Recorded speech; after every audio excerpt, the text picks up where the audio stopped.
Back when I was 17, I used to babysit for our neighbor, who at the time was a single mother who happened to be going through a particularly nasty divorce. She had 2 young sons, one of which was 8 years old, while the other was only around 18 months.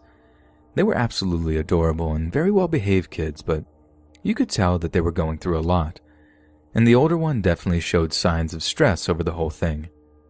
And I'll never forget the time he asked me why his daddy couldn't live with them anymore, and it honestly broke my heart.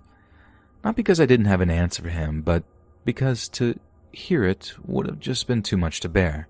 Too much for anyone to bear. Anyway, after a few months of being alone, she finally decided to get back on the old dating horse. I was so happy for her. After such a rough time, she deserved to find happiness again, to find someone who had the wherewithal to be a real father to these 2 adorable little boys. So one night she leaves on her date and says she'll be back around midnight and not a moment later. Only she doesn't tell me exactly where she's going, and I have no way to contact her because this was back in the 80s and no one had a cell phone. Well, they did exist, but not in the available commercial sense. It was all landlines back then. Otherwise, this might not have gone the way it did. So on the night in question, I'm chilling on the couch, absent-mindedly flicking through the TV channels. I put the kids to bed an hour previous. They're sleeping like rocks, and everything seems fine and dandy.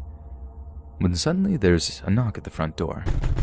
I wasn't expecting anyone, but then again, it wasn't my house, so I felt kind of obligated to answer and take a message or whatever. Only as I started walking down the hallway towards the front door, whoever is on the other side starts banging against it and cursing up a storm. "Cheryl, I know you're in there. Open the door." Now, what was exactly said, I don't remember, but I'm not keen on repeating some of the words they used. It was really, really harsh. So I'm just frozen, looking at the door in total fright when the oldest boy came flying out of his room and down the stairs, running to the door and yelling, "Daddy's home!" I pull him away from the door. I had no idea what this guy's intentions were, and after all, they were probably divorced for a freaking reason. But I almost fainted with fear when I hear the words, "I got my shotgun in my truck, and tonight, I'm going to teach you a lesson you'll never forget." He screams this, but then I hear his footsteps move up the gravel path. It appeared he wasn't bluffing at all. And if that was the case, then our lives were clearly in danger. When he gets back, he's banging on the door and threatening to start shooting through it if no one opens. I grab both kids and run out the back door and across the street to my house where my mom calls the police.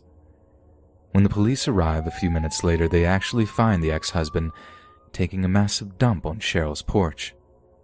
He was arrested, and I wait with the kids at my house for their mom to show up. Everyone was in tears by that point, even my mom, who was normally a pretty reserved woman. I mean, maybe he was just having a manic episode and no one was in real danger, but honestly, it was one of the most terrifying nights of my entire life.